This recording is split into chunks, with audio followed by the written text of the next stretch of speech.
মুকুট গগন থাকে গলায় নর শিরোহার মাথার মুকুট গগন থাকে গলায় নর শিরোহার মাথার মুকুট গগন থাকে গলায় নর শিরোহার মায়ের মাথার মুকুট গগন থাকে গলায় নর শিরোহার মাথার মুকুট গগন থাকে গলায় নর শিরোহার বলবান সৈত নারে ধরা হলো ভার যে বলবান সৈত নারী ধরা হলো ভার আমার বলবান সৈত নারে ধরা হলো ভার যে বলবান সৈত নারী ধরা হলো ভার তোরা দেখতে যাবি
তোরা দেখতে যাবি রূপ দেখতে অবাক হবি দেখতে যাবি রূপ দেখতে অবাক হবি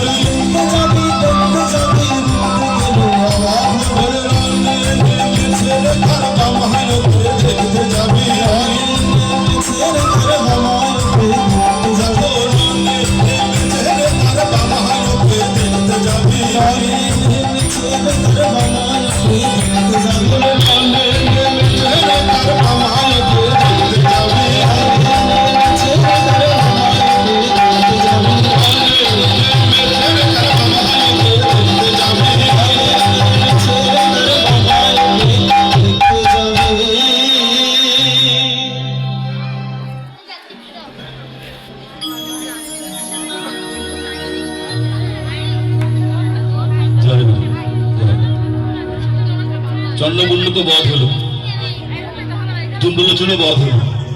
শুম্ভন শুম্ভনের তিনজন সেনাপতি ছিল খুব মারাত্মক ধরনের সেনাপতি। তখন শুম্ভন শুম্ভ বললেন কি, সবাইকে নিয়ে রণভূমিতে আসবেন, বাকি যারা সেনাপতি ছিল সবাইকে নিয়ে আসবেন। সবাইকে নিয়ে আসার পর দেবী একা সবাইকে নিয়ে আসবেন, দেবী আছেন আর কালী আছেন। তখন দেবীকে সাহায্য করার জন্য বিভিন্ন দেবতার মাতৃরূপ সে রণভূমিতে আসলেন। বিষ্ণু থেকে বৈষ্ণবী, শিব থেকে শিবা, ইন্দ্র থেকে ইন্দ্রাণী, ব্রহ্মা থেকে ব্রহ্মাণী, এরকম সমস্ত দেবতার স্ত্রীরূপ মাতৃরূপ রণভূমিতে আসলেন। আসার পরে ইন্দ্র থেকে ইন্দ্রাণী বজ্রাঘাতে অসুরদেরকে মারছেন। ব্রহ্মা থেকে ব্রহ্মাণী কমণ্ডলু থেকে জল নিক্ষেপ করে এবং ঘণ্টার ধ্বনি শঙ্খধ্বনি করে অসুরদের নিহত করছে। এখানে দেখেন মায়ের যে পবিত্র জল, সে পবিত্র জল যদি কোনো পুণ্যবানের উপর পড়ে তবে সেটি অত্যন্ত একটি ভাব পরিলক্ষিত হয়। কিন্তু যদি কোনো অসৎ লোকের উপর পড়ে তার কিন্তু গাটা জ্বালা পোড়া করে, তিনি সহ্য করতে পারেন না। এটা চণ্ডীতে আছে। অসুরদের উপর এই জল কিন্তু অবশ করে থাকে। সমস্ত দৈত্য যখন আস্তে আস্তে মারা যাচ্ছে তখন এক মহাপরাক্রমশালী অসুর রক্তবীজ সে রেগে গেল। বলছে কি ব্যাপার, তোমরা সবাই পালাচ্ছ কেন? সে একাই রণক্ষেত্রে দেবীদের সঙ্গে যুদ্ধ করতে লাগলো। রক্তবীজের বর্ণনা একটু জানা দরকার। যতই দেবীরা রক্তবীজকে আঘাত করছে, রক্তবীজের রক্ত এক ফোঁটা মাটিতে পড়ার সঙ্গে সঙ্গে আরেকটা রক্তবীজ তৈরি হয়ে যাচ্ছে। এইভাবে সমস্ত পৃথিবী রক্তবীজে ভরে গেল। আমাদের সমাজেও দেখবেন আমরা ভালোর সঙ্গে যাই না। আমি আমার কথা বলছি, আমরা খারাপের সঙ্গেই যাই। আমার ধরে নিন, আমার দীপালমণির দাদা, অজল সরকার দাদা বা বিপুল মোহরের দাদা, তাদের মধ্যে যদি কোনো ভালো গুণ থাকে, সেই ভালো গুণ আমি নেই না। ভালো খারাপ মিলিয়ে মানুষ, তাদের খারাপ গুণটা আমি আমার মধ্যে লালন করি, আমি আরেক রক্তবীজ হয়ে যাই। সুতরাং এই অভ্যাসটি ত্যাগ করতে হবে। তখন দেবী কৌশিকী মহামায়া গেলেন কালীর কাছে, বললেন, হে কালী, তুমি মুখটা আরেকটু বড় করো, হাঁটা আরেকটু বড় করো, তোমার জিহ্বাটা আরেকটু এগিয়ে দাও, যাতে এই রক্তবিন্দু পড়ার সঙ্গে সঙ্গে তুমি সেটি গিলে ফেলতে পারো। এইভাবে মা জগৎ জননী, মা জগৎধাত্রী, মা কালী, যে নামেই ডাকুন না কেন, এই সমাজকে, এই বিশ্বকে, রাষ্ট্রকে, জগৎকে রক্তবীজ থেকে উঠতে পারে। আসুন শ্রী শ্রী চণ্ডীর অষ্টম অধ্যায়ে আমরা রক্তবীজ কিভাবে বধ হলো সেই বিষয়টি আমরা একটু সুবর্ণ রাখতে আসবো।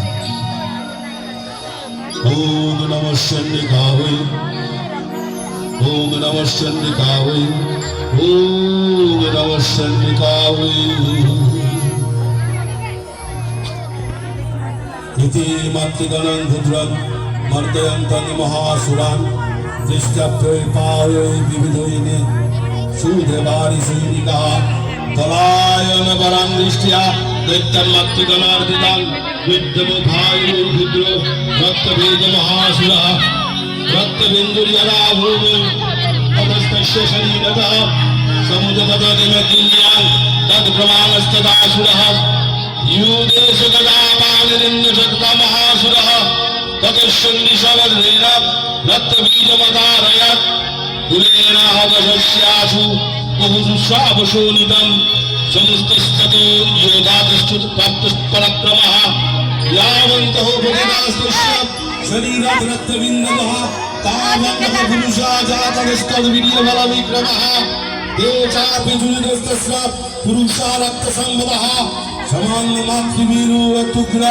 षष्ठपदात् भीषणम् पुनश्च वज्रपातेन शतमस्य शिरो यदः बबाहो रक्तं पुरुषास्ततो जाता सहस्रशः वैष्णवी समरे चैनं चक्रेणाभिजगानः गदया ताडयामास वन्दित्वामसुरेश्वरम् वैष्णवी चक्रभिन्नस्य रुद्रस्रावशम्भुः सहस्राश जगद्व्याप्तं तत्प्रमाणै महासुरहि सत्ता जघान कौमारी बरही च तथासिना महेश्वरी त्रिशूलेन रक्तबीजं महासुरं स चापि गतया दैत्यः सर्व एव हनगपितत् मातृकोपसमाविष्टो रक्तबीजमहासुरः तस्य बहुधा शक्तिशूलादिवि भुवि वै रक्तो गस्तेना सञ्चतसहोऽसुरः तस्यासुरश्रीकसन्भूतै रसुरै सकलं जगत् दत्तमासि ततो देवा वयमाजगुरुमुत्तमं तानविसुन्नां सुनां दृष्ट्या चण्डिका प्राप्त सत्फला।